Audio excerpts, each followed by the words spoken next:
Friends, మనం ఇప్పుడు English గ్రామర్లో భాగంగా కాంట్రాక్షన్స్ అనే టాపిక్ని డిస్కస్ చేయడం జరుగుతుంది. ఈ కాంట్రాక్షన్స్ అనే టాపిక్ టెట్ డిఎస్సి రాసే అభ్యర్థులకు చాలా చాలా ఉపయోగకరం.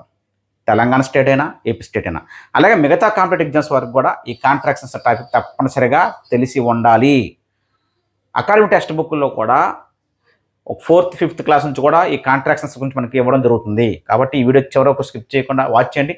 చూసిన ప్రతి ఒక్కరు లైక్ చేయండి, మీ ఫ్రెండ్స్కి షేర్ చేయండి. కాంట్రాక్షన్స్ అంటే షార్ట్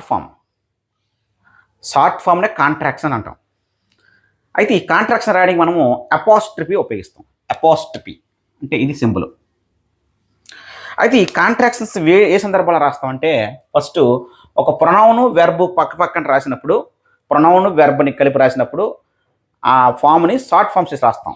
అంటే దానికి ప్రొనౌన్ వెర్బ్ని కలిపి ఒక కాంట్రాక్షన్ రాస్తాం, అంటే కాంట్రాక్షన్ రాస్తాం, అంటే షార్ట్ ఫామ్ రాస్తాం. అలాగే ఓ వెర్బ్ పక్కన నాట్ పెట్టి రాసినప్పుడు ఆ రెండు కలిపి ఒక షార్ట్ ఫామ్ తయారు చేస్తాం. ఆ విధంగా వెర్బ్ ప్లస్ నాట్ సంబంధించి ఒక కాంట్రాక్షన్. అలాగే వెర్బ్ పక్కన మరో వెర్బ్ ఉన్నప్పుడు ఆ రెండు కలిపి ఒక షార్ట్ ఫామ్గా రాస్తాము. సో వెర్బ్ పక్కన వెర్బ్ ఉన్నటువంటి ఒక కాంట్రాక్షను, అలాగే మిగతా మనం మిస్సిలేనియస్ ఉన్నాయి. ఇవి 4 రకాలుగా మనము ఈ కాంట్రాక్షన్స్ గురించి నేర్చుకోవాలి. ఇందులోనే చాలా ఇంపార్టెంట్ కీ పాయింట్స్ కూడా ఉంటాయి. మీకు ప్రతి దాని దగ్గర మీకు అక్కడ ఎక్స్ప్లెయిన్ చేయడం అనేది జరుగుతుంది. ఓకేనా? ఫస్ట్ ప్రొనౌన్ పక్కన వెర్బ్ ఉండేటప్పుడు, ప్రొనౌన్స్ మనకు తెలిసినవే, I, we, you, he, she, it, they, ఇవన్నీ కూడా ప్రొనౌన్స్. ఆ ప్రొనౌన్ పక్కన ఒక వెర్బ్ ఉన్నప్పుడు ఆ రెండు రాయడం బదులుగా ఆ రెండింటి కలిపి రాసిన దాన్ని షార్ట్ ఫామ్ చేసి రాయడం, కాంట్రాక్షన్ రాయడం అనేది ఇప్పుడు డిస్కస్ చేద్దాం. సో ఐ ఆమ్ అని ఉంది, ఐ ఆమ్. దీనికి షార్ట్ ఫామ్ ఏమవుతుంది, కాంట్రాక్షన్ ఏమవుతుందంటే, ఇక్కడ ఏం రిమూవ్ చేసేయండి, పైన అపాస్ట్రఫీ పెట్టండి, ఐఎమ్. ఐ ఆమ్కి షార్ట్ ఫామ్ పెట్టి ఐఎమ్. సో ఐఎమ్ అని పైన అపాస్ట్రఫీ ఉందంటే ఇక్కడ ఏ ఉన్నట్టు, ఐ ఆమ్ అని అర్థం. ఓకేనా? దీని యొక్క కాంట్రాక్షన్ ఇది షార్ట్ ఫామ్. విఆర్లో ఏం రిమూవ్ చేసేయండి, ఏం రిమూవ్ చేసి అపాస్ట్రఫీ పెట్టండి, డబ్ల్యూఈ వి రాసి పక్కన అపాస్ట్రఫీ రాసి ఏం రిమూవ్ చేసి ఆర్ఈ పెట్టండి. విఆర్కి వేర్. ఓకేనా? సో ఇది దీని యొక్క షార్ట్ ఫామ్.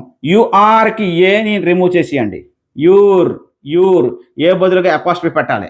ఓకేనా? దే ఆర్కి ఏం రిమూవ్ చేసేయండి, అపాస్ట్రఫీ పెట్టండి, దేర్.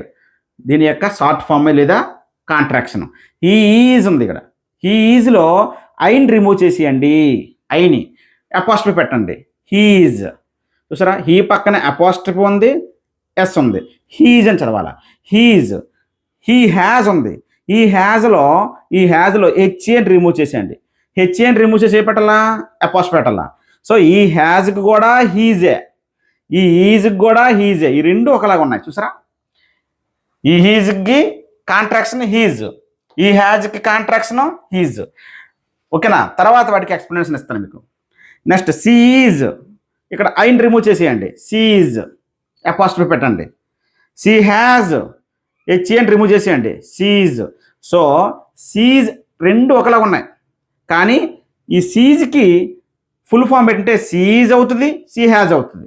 ఏ సందర్భాల్లో ఏమనుకోవాలనేది నెక్స్ట్ చెప్తాను మీకు. ఓకేనా?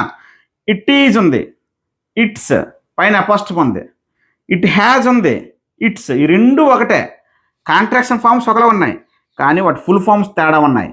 ఇట్స్ కొన్ని సందర్భాల్లో ఇట్ ఈజ్ అవుద్ది, ఇట్స్ అనేది కొన్ని సందర్భాల్లో ఇట్ హ్యాజ్ అవుద్ది, సీజ్ అనేది సీ హ్యాజ్ అవుద్ది, సీజ్ అనేది సీజ్ అవుద్ది, హీజ్ అనేది ఈ హ్యాజ్ అవ్వచ్చు, ఈ హీజ్ అవ్వచ్చు. ఎప్పుడు అవుద్దని తర్వాత చెప్తాను. ఓకేనా? నెక్స్ట్ విఆర్ ఆల్రెడీ చెప్పాం కదా, అవసరం లేదు. ఐ హ్యావ్ ఉందండి, ఐ హ్యావ్ యొక్క షార్ట్ ఫామ్ ఏమవుద్దంటే హెచ్ఏని రిమూవ్ చేసేయండి, హెచ్ఏ. ఇందాక చెప్పాను హ్యాజ్లో హెచ్ఏ రిమూవ్ చేసేయాలని, అలాగే హెచ్ఏ తీసేయండి, అపాస్ట్రఫీ పెట్టండి, ఐవ్. ఐ హ్యావ్కి ఏమవుద్ది,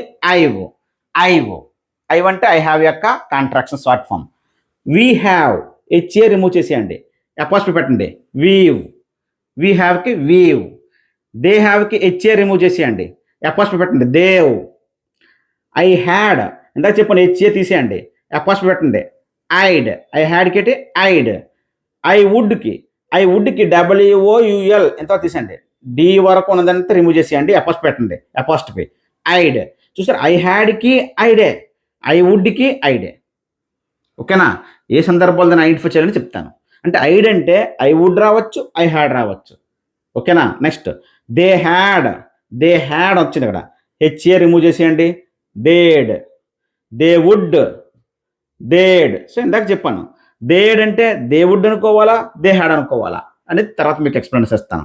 next she had, she'd, she'd అంటే సీ హ్యాడ్.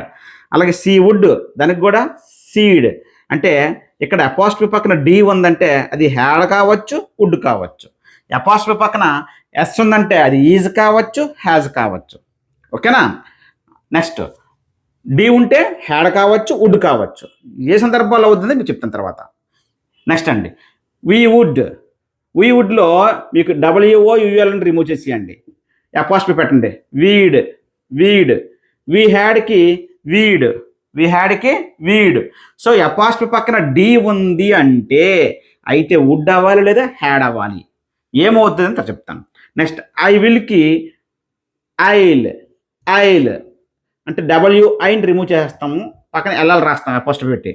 వీ విల్కి వీల్, షీ విల్కి సీల్డ్. ఓకేనా. హీ విల్కి హీల్డ్, WIని రిమూవ్ చేస్తాం అక్కడ.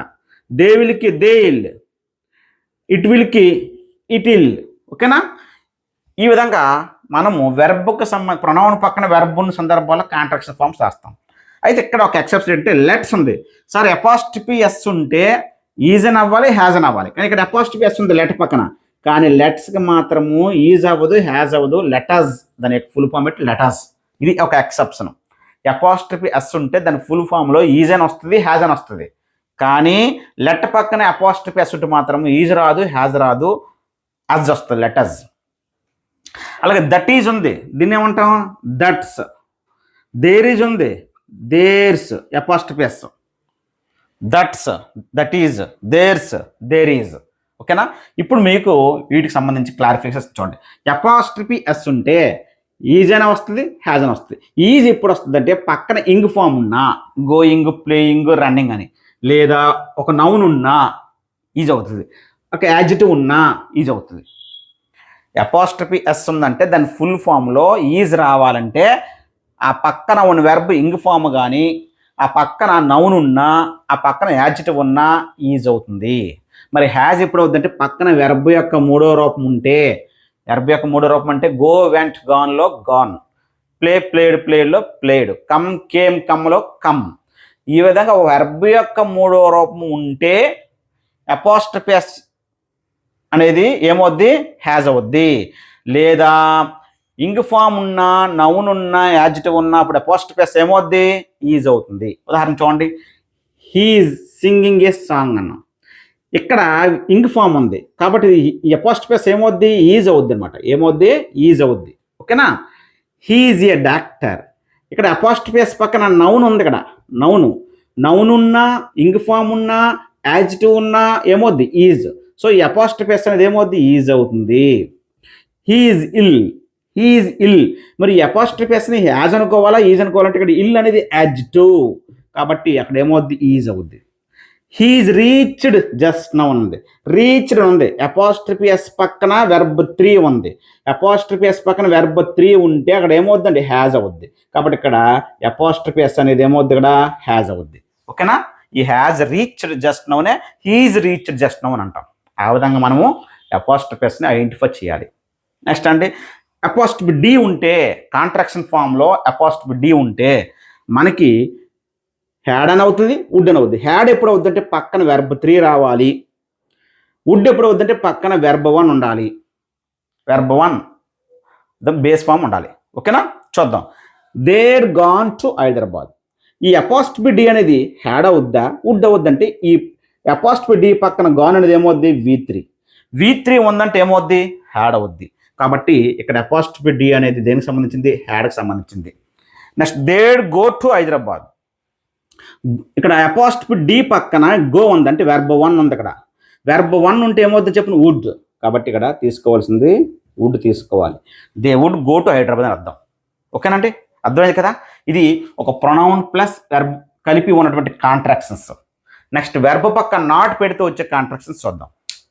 చూడండి, వెర్బ్ ప్లస్ నాట్. వెర్బ్ పక్క నాట్ రాసినప్పుడు దాని యొక్క కాంట్రాక్షన్స్ ఎలా రాస్తాం చూద్దాం. యామ్ ప్లస్ నాట్, దీనికి కాంట్రాక్షన్ ఇవ్వద్దంటే ఆరంట్ అవుద్ది. ఆరంట్ అనకూడదు, దీన్ని యాక్చువల్గా ఆంట్ అని చదవాలి. ఓకేనా. ఎయింట్, ఈ రెండు ఏ సందర్భాలు వాడుతుందో చెప్తాను ఎగ్జాంపుల్స్లో. ఓకేనా? యామ్ ప్లస్ నాట్కి కాంట్రాక్షన్ ఆరెంట్.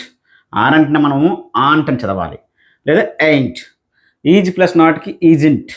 ఇక్కడ చూడండి సింపుల్గా మధ్యలో ఉన్న ఓ రిమూవ్ చేసి అపాస్ట్రఫీ పెట్టడమే ఈజింట్. ఆర్ ప్లస్ నాట్లో ఓ తీసేయండి ఆరెంట్. ఓ బదులుగా అపాస్ట్రఫీ పెట్టండి. Was plus not wasn't. Were plus not weren't. చూడండి ఇక్కడ నాట్ రాసేటప్పుడు వజ్కి వర్కి కాంట్రాక్షన్ ఉంది, కానీ సబ్జెక్టు ప్రొనౌన్ ప్లస్ వెర్బ్ రాసినప్పుడు మనం ఆల్రెడీ ఐఆమ్, ఈజ్, సీజ్ అన్నాం. అక్కడ యామ్, ఈజ్, ఆర్లకే రాసాం తప్ప కాంట్రాక్షన్స్ ఎప్పుడు ప్రొనౌన్తో కలిపి I'm, he's, she's, she's, she has. He'd అంటే హీ హ్యాడ్, హీ వుడ్. అంటే అక్కడ మనము యామ్, ఈజ్, ఆర్కి రాసాం తప్ప వజ్ వర్లకి రాయలేదు. ఎక్కడ ప్రొనౌన్ పక్కన వెర్బ్ వచ్చిన సందర్భంలో కాంట్రాక్షన్ అనేది వజ్కి వరకు లేవు. అంటే అపోస్ట్రఫీ ఎస్ అంటే అయితే ఈజు లేదా హ్యాజ్ అవుద్ది. ఓకేనా? ఆ పక్కన అపోస్ట్రఫీ పక్కన ఆర్ఈ ఉంటే ఆర్ అవుద్ది. యూఆర్ కానీ దే ఆర్ కానీ విఆర్ కానీ. అపోస్ట్రఫీ పక్కన ఆర్ఈ ఉంటే దే ఆర్ కానీ విఆర్ కానీ యూఆర్ అవుద్ది. అంతేగాని వర్ అవ్వదు. వజ్కి వర్కి ప్రొనౌన్తో కలిపి కాంట్రాక్షన్ లేదు. ఓకేనా? Next do plus not don't. Does plus not doesn't. Did plus not didn't. Have plus not haven't. ఇక్కడ ఓ రిమూవ్ చేయడమే. Has plus not hasn't. Had plus not hadn't. Will plus not చూడండి విలింట్ రాదు, ఓంట్ వస్తుంది. Will plus నాట్కి won't వస్తుంది, దానికి contraction. Shall plus not యొక్క short form వద్ద shan't. ఇక్కడ కూడా షలంట్ రాదు, షాంట్. ఓకేనా? Can plus not can't. Would plus not wouldn't. Should plus not shouldn't. Could plus not couldn't. Must plus నాట్కి మజంట్. ఇక్కడ టీని పలకకూడదు, ప్రొనౌన్సియేషన్లో మజంట్ అనాలి. ఓకేనా? మస్టంట్ అనకూడదు, mustn't. Okay, T silent. Might plus not mightn't. Need plus not needn't. Dare plus not daren't. ఓకేనా? కొన్ని ఎగ్జాంపుల్స్ వద్దాం. They are not coming now. దీని యొక్క షార్ట్ ఫామ్ ఏమవుద్ది? ఆర్ ప్లస్ నాట్ ఏమవుద్ది? Aren't. Are plus not aren't. Aren't చదువుతాం. ఈ does not go. Does నాట్కి ఏమవుద్ది? డజంట్. దాని యొక్క short form contraction doesn't. She will not come. Will plus not ఏమవుద్ది? వోంట్. దాని యొక్క కాంట్రాక్షన్ వోంట్. వోంట్ అంటే విల్ నాట్ అని అర్థం. ఓకేనా? నెక్స్ట్ ఇక్కడ చూడండి ఐఆమ్ లేట్. మనము యామ్కి రెండు వస్తాయని చెప్పాను. ఏఆర్ఈఎన్ అపాస్ట్రఫీ టీ అంటే దీన్ని ఆరంట్ అనొచ్చు, కానీ ఆరంట్ అని చదవకుండా ఆంట్ అని చదవాలి. అలాగే ఏంటి అని వస్తుంది. మరి ఇక్కడ ఆంట్ అంటే ఆరంట్ అనేది ఎప్పుడు వస్తుందంటే క్వశ్చన్ ట్యాగ్లో రాసేటప్పుడు యామ్కి నాట్ పెట్టేటప్పుడు ఆరెంట్ అని వస్తుంది. ఓకేనా? క్వశ్చన్ ట్యాగ్ యామ్కి నాట్ పెట్టేటప్పుడు ఆరెంట్ అని రాస్తాం, క్వశ్చన్ ట్యాగ్లో వస్తుంది. ఆల్రెడీ ఆ క్వశ్చన్ ట్యాగ్ వీడియో కూడా అప్లోడ్ చేస్తున్నాను. ఓకేనా? అయితే ఇక్కడ ఆరంటే చదవకూడదు. యామ్కి నాట్ పెట్టి చెప్పే సందర్భంలో కాంట్రాక్షన్ రాసేటప్పుడు ఆరెంట్ అని చదవకూడదు, ఆంట్ అని చదవాలి. ఇక్కడ చూడండి క్వశ్చన్ ట్యాగ్ రాసినప్పుడు యామ్కి నాట్ పెడితే ఆరెంట్. అలాగే క్వశ్చన్ అడిగేటప్పుడు కూడా యామ్ ఐ నాట్ అని కదా, దీని ఎలా ఇచ్చు? Aren't, I clever. ఈ రెండింటికి కాంట్రాక్షన్ ఏమో ఆరెంట్. ఆరెంట్ అంటే యామ్ ప్లస్ నాట్, దానిని ఆంట్ అని చదువుతాం. Ain't I clever. ఇప్పుడు క్వశ్చన్ అడిగేటప్పుడు యామ్ ప్లస్ నాట్కి ఆరెంట్ వాడతాం, లేదు క్వశ్చన్ ట్యాగ్లో కూడా ఆరెంట్ వాడతాం. ఓకేనా? ఇక్కడ చూడండి ఇది క్వశ్చన్ కాదు, ఇది అసర్టివ్ మోడల్లో ఉంది. సబ్జెక్ట్తో స్టార్ట్ అయ్యింది. అప్పుడు యామ్ ప్లస్ నాట్కి ఏం రాస్తామంటే ఎయింట్ అని రాస్తాం. కానీ ఇది యాక్చువల్గా ఈ ఫామ్ వాడుకలో లేదు. ఓకేనా? గ్రామటికల్గా వాడుకలో లేదు. అంటే ఎయింట్ అనేది ఎప్పుడు వాడతామంటే యామ్ ప్లస్ నాట్కి అసర్టివ్ స్ట్రక్చర్లో ఉండాలి. సబ్జెక్ట్ స్టార్ట్ అయ్యి అప్పుడు యామ్ పక్కన నాట్ ఉంటే దాని బదులుగా కాంట్రాక్షన్ ఎయింట్ అని రాస్తాం. కానీ క్వశ్చన్ రూపంలో ఉండేటప్పుడు ఆరెంట్, క్వశ్చన్ ట్యాగ్ అడిగినప్పుడు కూడా ఆరెంట్, దీనికి యామ్కి నాట్ పెట్టేటప్పుడు. ఓకేనా? ఇది దీని యొక్క కంప్లీట్గా ఇన్ఫర్మేషన్. నెక్స్ట్ అంటే వెర్బ్ ప్లస్ వెర్బ్. రెండు వెర్బులు కలిపి రాసినప్పుడు దానికి కాంట్రాక్షన్ ఫామ్ ఎలాగో వస్తే చూద్దాం. అవి మూడు సందర్భాలు. వుడ్ ప్లస్ హ్యావ్, రెండు వెర్బులే. వుడ్ ప్లస్ హ్యావ్కి షార్ట్ ఫామ్ ఏమిటంటే అంటే వుడ్ హ్యావ్ షార్ట్ ఫామ్ పెట్టి వుడివ్. అంటే ఇక్కడ ఎందాక చెప్పాను మీకు, హెచ్ఏ ఇచ్చాడంటే హెచ్ఏని రిమూవ్ చేసేయాలి, అపాస్ట్రఫీ పెట్టాలి. Would've. Could plus have could've. HN remove చేసేయాలి. Should plus have, should you పక్కన అపాస్ట్రఫీ పెట్టాలి, హెచ్ఎన్ రిమూవ్ చేసేయాలి. చూడండి ఈ could have met me, could హ్యావ్కి షార్ట్ ఫామ్ ఏమవుద్ది కుడ్ యూ, మిగతా కామన్ ఈ could you met me. You should have called me, should హ్యావ్కి ఏమవుద్ది షుడ్ యూ, హెచ్ఏ తీసి వి పెట్టాలి, should have called me. He could have a pen, could హ్యావ్కి ఏమవుద్ది could you, he could have a pen అంటుంది, he could you a pen, ఈ could you a pen. Could you అంటే V ఉందంటే have అని అర్థం. ఓకేనా, ఇది వెర్బ్ ప్లస్ వెర్బ్ సంబంధించి. Next miscellaneous. మిసిలినియస్ అంటే హూజ్, హూ పక్కన అపాస్ట్రఫీ ఉండి ఎస్ ఉంటుంది. అపాస్ట్రఫీ ఎస్ ఉంటే ఈజ్ కానీ హ్యాజ్ కానీ. ఈజ్ ఎప్పుడు వద్దని చెప్పాను ఆల్రెడీ మీకు, పక్కన నౌన్ కానీ ఇంక ఫామ్ ఉంటే ఈజ్ అంటే అపాస్ట్రఫీ ఎస్ అంటే ఈజ్ అవుద్ది. మరి హ్యాజ్ ఎప్పుడు వద్దని చెప్పాను, పక్కన V3 ఉండాలి, V3 వెర్బ్ 3 ఉంటే హ్యాజ్ అవుద్ది. సో హూ హీజ్కి హూ హ్యాజ్కి కాంట్రాక్షన్ ఫామ్ ఏంటంటే హూజ్. అలాగే వాట్స్, వాట్ పక్కన అపాస్ట్రఫీ ఎస్ ఉంటే ఈజ్ కానీ హ్యాజ్ కానీ వస్తుంది, వాట్ ఈజ్ వాట్ హ్యాజ్. అలాగే వేర్స్ అపాస్ట్రఫీ ఎస్ ఉంటే వేర్ ఈజ్ కానీ వేర్ హ్యాజ్ కానీ. హ్యాజ్ ఎప్పుడు అవుద్దంటే పక్కన వెర్బ్ 3 ఉంటేనే వేర్ హ్యాజ్ అవుద్ది అది. ఓకేనా. Next how's, how he's how has. ఓకేనా. నెక్స్ట్ మిసిలినియస్ మరొకటి ఏంటంటే గోయింగ్ టుకి కాంట్రాక్షన్ ఫామ్ అంటే గొన్న. కాంట్రాక్షన్ ఫామ్ అంటే షార్ట్ ఫామ్, గోయింగ్ టుకి షార్ట్ ఫామ్లో కాంట్రాక్షన్ ఫామ్ ఏంటంటే గొన్న. వాంట్ టుకి వన్న, గివ్ మీకి గిమ్మే, లెట్ మీకి లెమ్మే, లెటర్స్కి లెట్స్, మేడంకి మామ్. ఇక్కడ ఎంఏ పైన అపాస్ట్రఫీ ఉంటుంది. ఆఫ్ ద క్లాక్కి ఓ క్లాక్. ఓకేనా. అలాగే హీరీజ్కి ఏమవుద్ది హీరీజ్ అవుద్ది. దట్స్కి that is, దేర్స్కి there is, దేరిల్ ill apostrophe పక్కన ఎల్ఎల్ ఉందంటే విల్ కానీ షెల్ కానీ ఏది రాసిన రైటే. ఓకేనా. దేర్ విల్ ఎక్కువ వాడుతాం, దేర్ విల్. ఓకేనండి.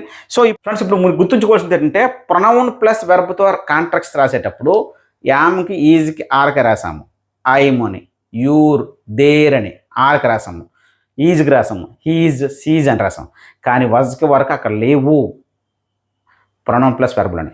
అలాగే మోడల్ ఆక్సిలరీకి సంబంధించి ఐల్ వీల్ అని ఇచ్చాం, వి విల్ ఐ విల్ అని. అంటే విల్లుకి ఇల్లు షెల్కి రాసాం. ఎల్ఎల్ ఉంటే అపాస్ట్ పక్కన ఎల్ఎల్ ఉంటే విల్ అనవచ్చు షెల్ అనవచ్చు. అలాగే అపాస్ట్ డి అంటే మనం హ్యాడ్ కానీ వుడ్ కానీ. అంటే మోడల్ ఆక్సిలరీస్లో వుడ్కు ఉంది, ప్రొనౌన్ ప్లస్ వెర్బ్ సంబంధించి వుడ్కు ఉంది. కానీ మిగతా వీటికి దేనికి లేవు, కెన్కి కానీ మేక్ కానీ వీటికి లేవు. కానీ నాట్ వెర్బ్ ప్లస్ నాట్లు అన్నింటికి ఉంటుంది కాంట్రాక్షన్స్. కానీ ప్రొనౌన్ ప్లస్ వెర్బ్ వచ్చేటప్పుడు మాత్రము వజ్ వరకు లేదు. అలాగే మోడల్ ఆక్సిలరీస్లో విల్ కానీ షెల్ కానీ ఉంది, అలాగే వుడ్కు ఉంది, మిగతా వీటికి లేవు కాంట్రాక్షన్స్. ఓకేనా, గుర్తుపెట్టుకోండి.